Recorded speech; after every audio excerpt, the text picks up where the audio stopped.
Let's put a smile on that face.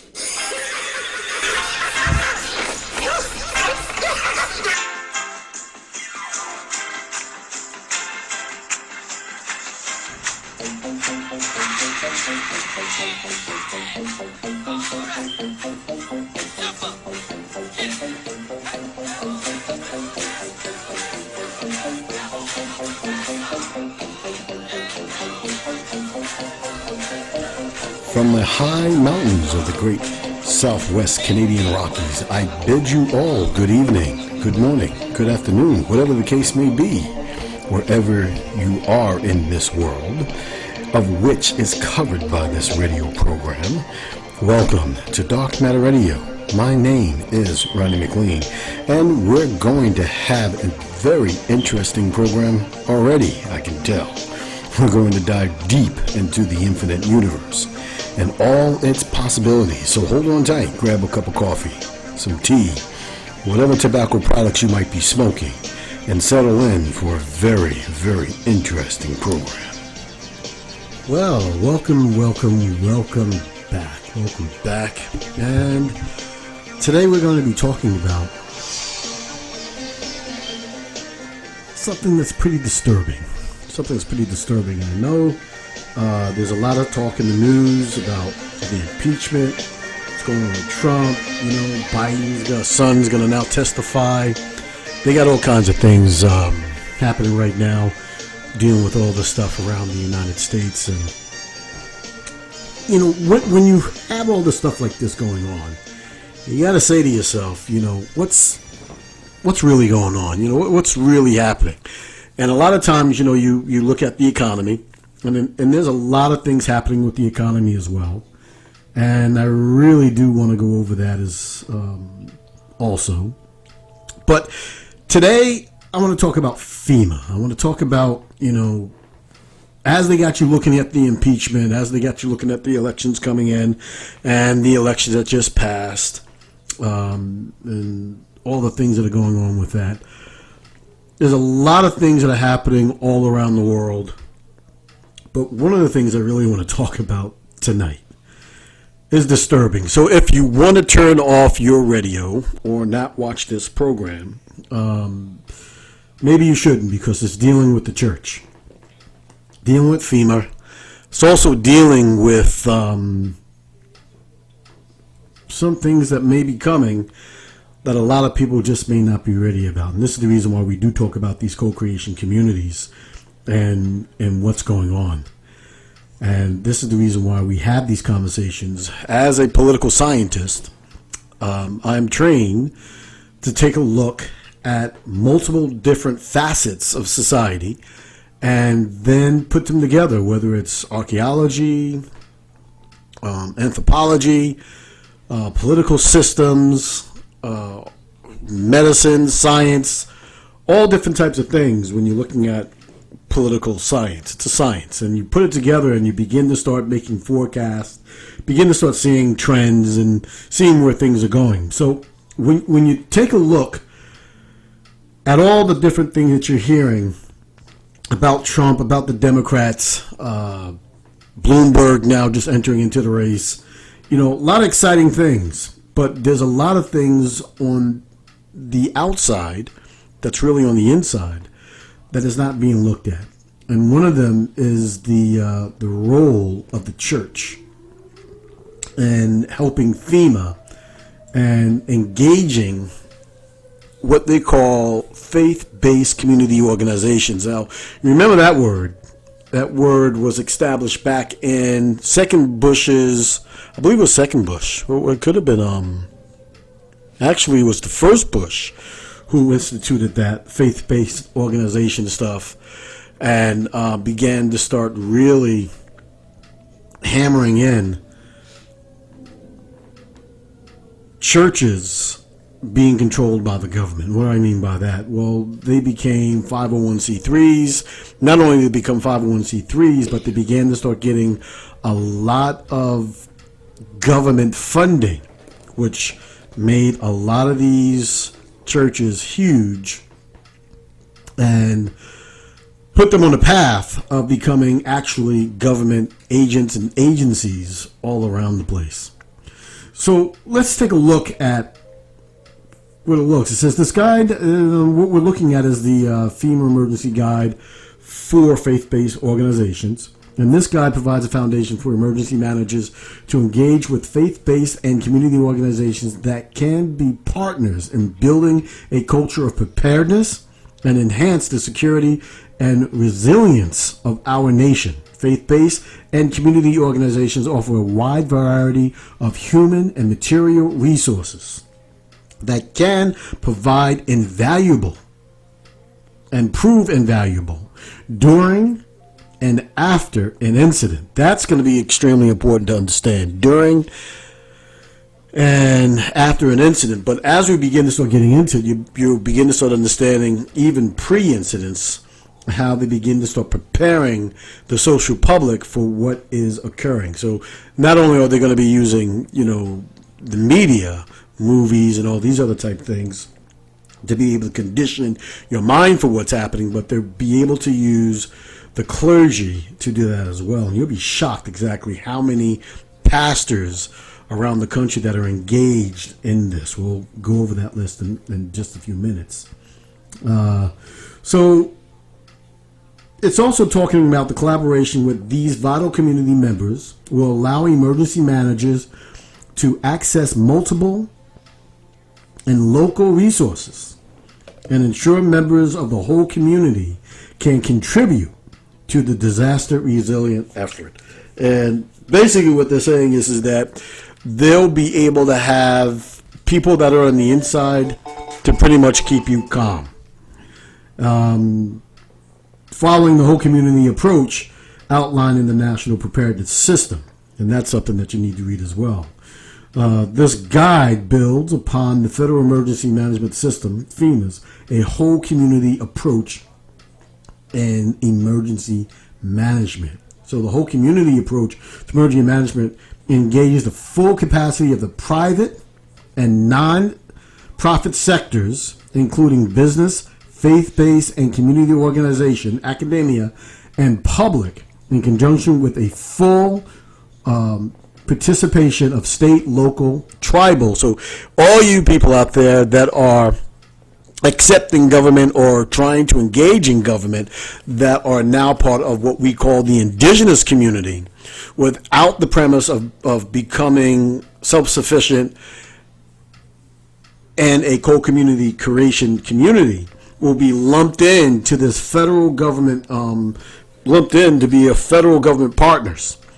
And these organizations build an effective pathway to security, resilience, when the collective understand the assets their community needs and together determine how to organize and strengthen their assets, capacities, and interests. Now, as we're reading this, understand they have already determined what needs you need and what they're going to do when they begin to start certain emergency parameters.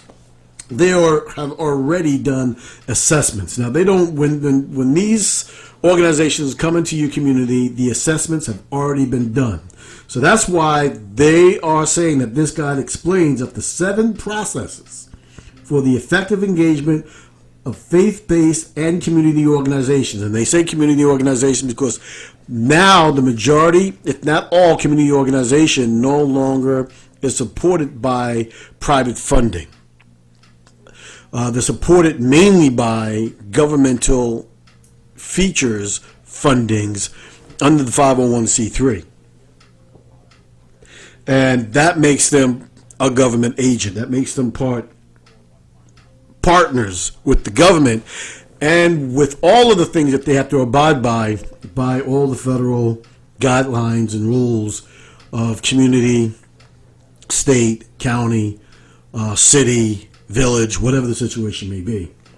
So, it's important for us to understand what these 7 steps of engagement are. And then I want to go into what some of these pastors have been, how can I say it, have been asked to do in terms of their personal responsibility to the government to help keeping the public safe.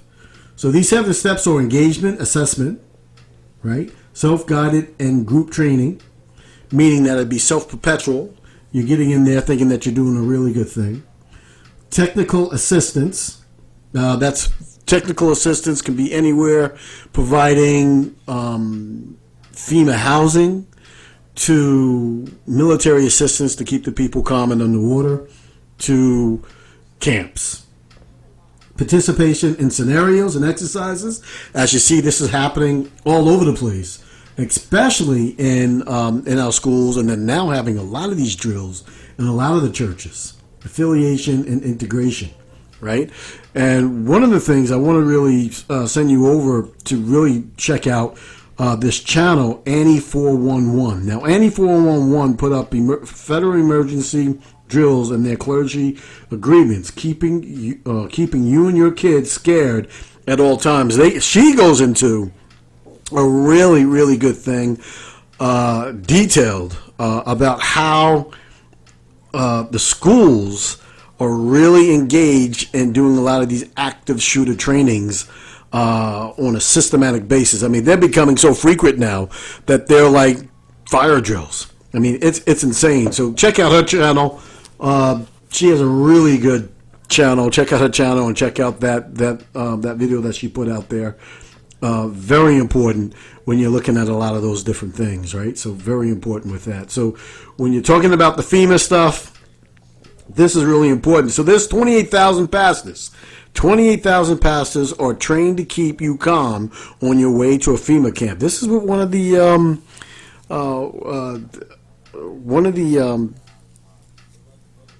groups that I was looking at. This is what they're claiming here, and you know, when you begin to start looking at all of the different things that are going on in terms of these FEMA camps, trainings, and martial law. I mean, remember back in the 80s, they had the Rex 87 that went all the way into the 90s. Now they have the Agenda 21 stuff, but there's a lot of stuff that are going on now in terms of these pastors helping you keep calm. So this is what they're saying. Many people in the independent media have reported that an estimate 28,000 to 100,000 pastors around the country were recruited by FEMA and DHS as part of the clergy response team. Clergy response team. Has any of your pastors, any of your ministers, or anybody like that have even said that they're part of a clergy response team? I will be asking that question to find out exactly what that really means and what that entails. And that their initial and primary training was to tell their flock to obey the DHS versions of Roman 13. Roman 13. Now, Roman 13 in the King James Version of the Bible begins, "Let every soul be subject unto the higher powers. For there is no power but of God. The powers that be are ordained of God." Romans 13:1. And what is not being widely reported is that the training is still going on to this day. Well, the mayor of Roanoke, Virginia, is calling for the use of FEMA camps to house Muslim immigrants. How long will they be held? When will the Muslims be released? And who will take their place? I mean, you know, if it's one group, it could easily be another group. We know that the answer to the last question, some pastors are speaking out, and they are not really happy about what they are hearing from the FEMA people. So it is important that we understand what's happening, right? What's really happening out there. I mean, they got you looking at a lot of the stuff about Donald Trump right now. Trump is a really great guy in terms of putting out all kinds of headline news. I mean, a lot of times he goes by that loud helicopter, and they call it the yelling press conferences, right? The screaming press conferences, as he's screaming in the background because you can barely hear him because the helicopter's going on. And it's very important for us to understand what's happening, right? So one clergyman said, I've discovered that the clergy response teams are taking on much more nefarious duties, and it can be accurately stated that the pastors associated with DHS FEMA clergy response teams are going to be doing a whole lot more than encouraging their flock to obey the government. Right? So this pastor Mansfield stated several briefings, and he could barely believe his ears. He learned of the government's plan to enact martial law as well as to implement forced population relocations. Check this out. Mansfield explained that when martial law is enacted, the enforcement would be immediate. In other words, family members would be separated from each other, and part of the training that the clergy received was how to comfort separated family members. Now, they're doing this right now at the border.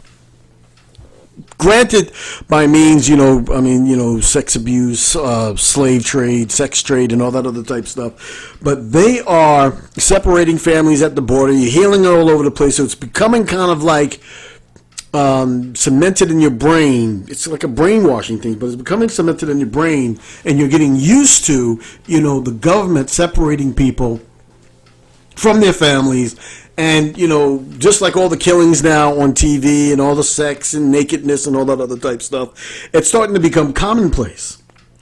And we have to be careful as the way that we're looking at these things, because it's very important for us to understand that this is not normal behavior. Very, very dangerous fields that we're going in. So not only do we have to take a look at what's going on politically, but we have to take a look at where they're trying to direct us socially behind the scenes, and how they're enacting all these different laws to come together as one to create this whole entire system of trapping you into something that you may not really like to be in when some of these natural disasters or wars begin to start taking place. So this pastor also told these reporters that the pastors were trained by FEMA to go to homes where people refuse to relocate. Now, how many people would actually really want to relocate from their homes if they're being forced to, right? And so these pastors are being trained to go to people's homes to relocate by the authorities, and their immediate job was to convince the reluctant to willingly go to relocation camps. Obstinately, they said, this was to be done in lieu of sending in SWAT teams. So, like I said, they already have an understanding of what they're going to do. They already have a plan together. And so what they're doing now is putting in place the local community leadership, as they've been brought off for almost 30 years now, in order for them to be able to participate in a lot of these programs, as it seems, to be able to quell and subdue the population and to bring them into a submissive state, so that that way they can be compliant. So one of the reporters asked Mansfield if FEMA camps were real, and he stated that much of the clergy trained focused around the scenario of pastors operating within forced relocation centers. The main goal of the pastor assigned was to bring order and encourage compliance with DHS requests, hence emphasis on Roman 13. Now, again, there's a lot of economic news that's going on. I don't think the world is going to end like people say that it's going to end, but I really do feel that there's going to be a lot of trepidation. A lot of trepidation. And disturbingly, this pastor, Mansfield, reiterated several times that the number one job of these pastors is to calm down the detainees and encourage their compliance within the people's new surroundings. Now, I don't know if you remember that when the floods of Texas was going on with one of the hurricanes, there was a homeless person out there, and they, interviewed him. And as they interviewed him, he said that he was not going inside the Red Cross centers because they were killing people in there, and that the people were going in and they were not coming out. And he was adamant about that. Jake, who is homeless. Jake, you found yourself some shelter here. Why are you outside during this entire hurricane? Well, I chose not to go inside yesterday because the Salvation Army and Russian Wind's homeless shelter, where they were accepting people, were caught killing everybody that was in there. I'm sorry. Right. Okay. All right. So, and one of the news reporters saying that these people, are in shock, and as they begin to start learning their relocation, and they're not going back to their homes, and how they're going to be prepared. Is because some of these people, this is a new normal. They're never going to go back home, so they want to help them as much so that they're never just walking out of here and feeling like they're going back onto the street. They've worked with them throughout the process here to help them adjust to this new world order that they're going to be living in after this. Oh, and I imagine there's so many questions, so much concern, and all of those people. It was almost like on cue when you're talking about the army of volunteers. A flock of nuns walked right behind you. I mean, it could not. There's a lot of things that are going on out there that you're not really paying attention to, and you must. You must, not only for yourself, but for your family, for your children, for your communities. I mean, there's a lot of things that are happening, and what they have people right now so crazy about is that, just about everybody, no matter how rich you are, or one, maybe 2 or 3 paychecks away from being homeless. So even though there's more jobs out there, people are making a lot less money. The inflation rates are much higher than what they were back in the in the 70s. It was 79. The inflation rates were crazy too. But the inflation right now is insane in terms of how much people are paying for rent. 1-bedroom apartments. I mean, a 1-bedroom apartment in New York City can easily go for $1,800. I have a niece right now who's living, on Long Island, and she's paying close to $1,300 for just a, what do you call it? A studio. Yeah, a studio. It's just insane. So they got you thinking about survival 90 to 100% of the time. And then the little bit of time you have to try to have some downtime, you're out there trying to party and have a nice time, trying to live some sort of a life. But as you begin to start listening to some of these disturbing things that these pastors are saying, they also state that the pastors will be utilized as informants, right? So, I mean, this is not the first time, if you're really into the indigenous community. I know the white population, and I have to talk to you guys as well, because you're not really attuned to a lot of things that happened during slavery. So during slavery, what they did was that they used the slave population against themselves, right? And they created an environment as to where people were so demoralized and so beat down and so torn from their true individual selves that they actually had no one really to depend on other than those people who were abusing them.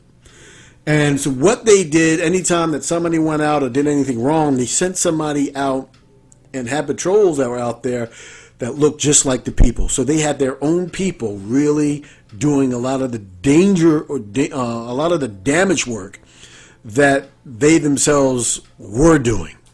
So, when you talk about black on black crime, this black on black crime has been instituted since the days that slavery really took place in this country, because it's been encouraged for people to kill, shoot, and destroy each other from a very, very, very long age. So when you hear this Pastor Manfield state that pastors will be utilized as informants, this violates legal privileges and confidentiality between pastors and churchgoers, but that doesn't matter, because if it's a white pastor, black pastor, Puerto Rican pastor, if it's a somebody who is of any other faith, doesn't matter.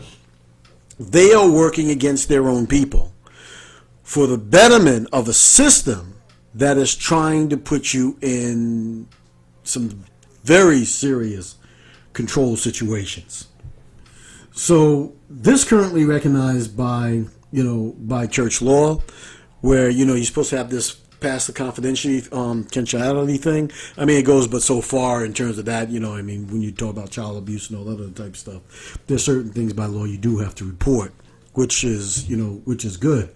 So you can't really get too crazy about things, but you have to really be in tune as to what's going on. So all churchgoers can no longer trust the sanctity of personal confessions and revelations made by pastors and priests. This one illegal act by DHS completely undermines the Christian church in America. So, again, confidentiality is no more when it comes down to state needing to know what you are doing personally.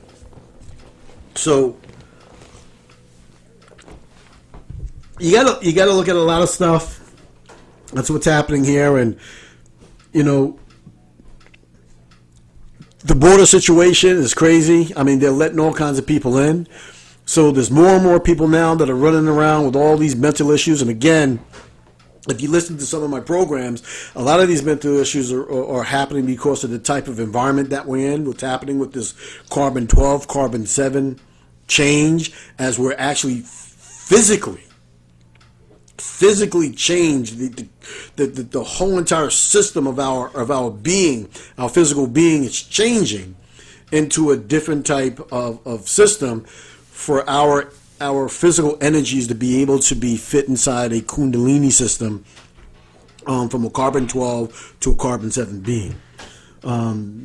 Stating anything artificial on this earth will not be present for too long. So it's very important for us to understand what's happening, right? So in this article, it says they strongly suspect that the clergy response teams are part of a UWEX 16 and simply listed as DHS personnel, with a minimum of 28,000 pastors being a part of this dastardly plan. We need to all put our pastors under a watchful eye. Is your pastor disappearing for unexplained periods of time?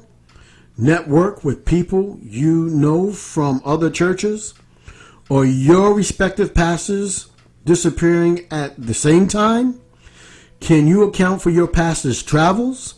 Last year at Baylor University, Christians from all over Southwest came together at Baylor's football stadium for fellowship at an event referred to as the Gathering. Given the political climate in Texas, a little more than suspicious. People were a little more than suspicious that this event did not bring together several clergy response team members for additional training under the NOVADA again. And many, this article is saying, we need to be putting our pastors under scrutiny because we have 28,000 Judices in our midst, right? So I don't know if I'm going to go as far as that, because I know a lot of people feel as though they're doing the right thing, but I'm going to be saying, we need to really, really be careful. We need to really be careful. And this, a lot of it was done, again, this guy named Dave Hodges, the Common Sense Show, Freeing America, one enslaved mind at a time. That's his thing.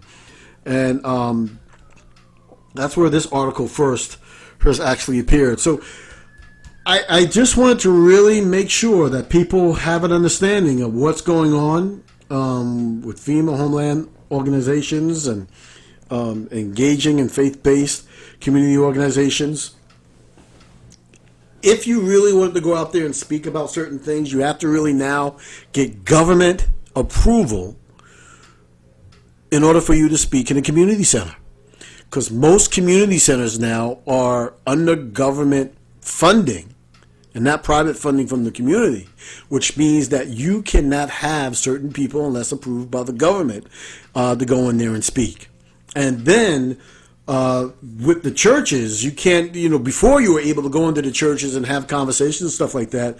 Now you have to go through churches and councils and all these other type things in order for you to get past these layers, in order for you to get to the normal people. So this is the reason why I'm encouraging people to go out there and get themselves into co-creation communities, right? Get into co-creation communities and make sure that they are really in a community that's going to be able to support them in the time of need.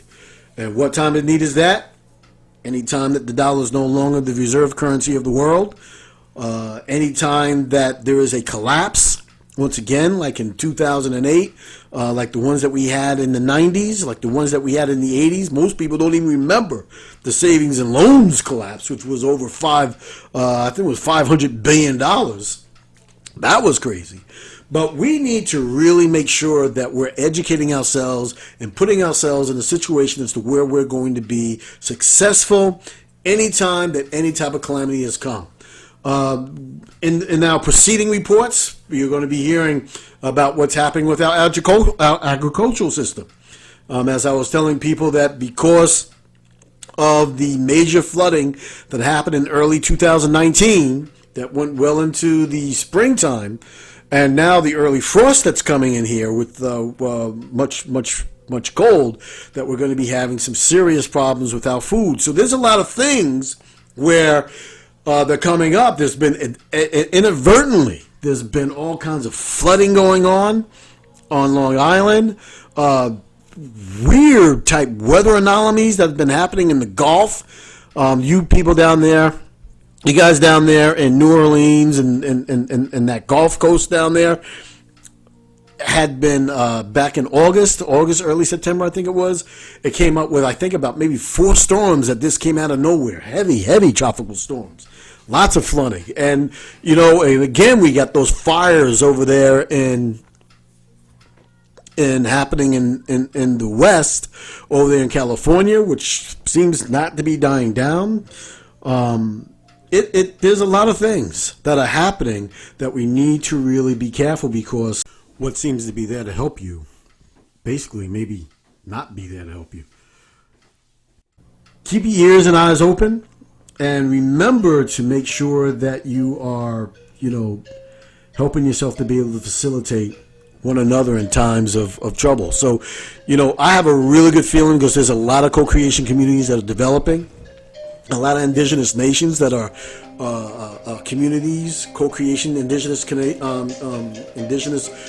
that are coming together. It's really, really exciting to see a lot of these things that are happening. And I need you to remember that you have the power within inside of yourself to be able to overcome all the things that are going on in this environment. But the most important thing is, remember, this is a war for your mind. It's an informational war for your mind.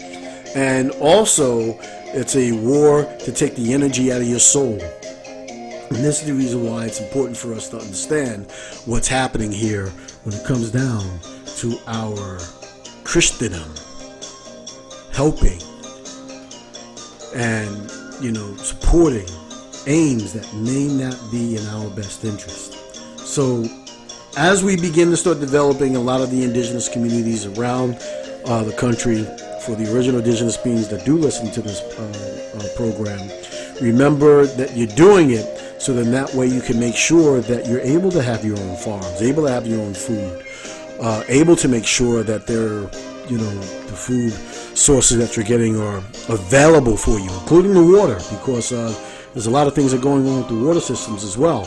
But you want to make sure that you have a process in place that is going to make sure that you are not only safe, but well taken care of, and the people around you are well taken care of. Because, as you know, when the deal goes down, if the lights go out, the money runs out, the bank shuts down, or whatever the situation is, you got about 72 to maybe 4 days before people begin to start getting desperate and you know, a lot of these things start affecting you personally. So this is it. This is a new thunder for Dark Matter Radio and for Inner Live. We want to make sure that you understand that, you know, you're loved, we love you, and that we care about your well-being, and that we want to make sure that you are safe. And as a political scientist and as a safety expert, a lot of these things that I'm explaining to you, just bringing to light, is making sure that you are safe. And I thank you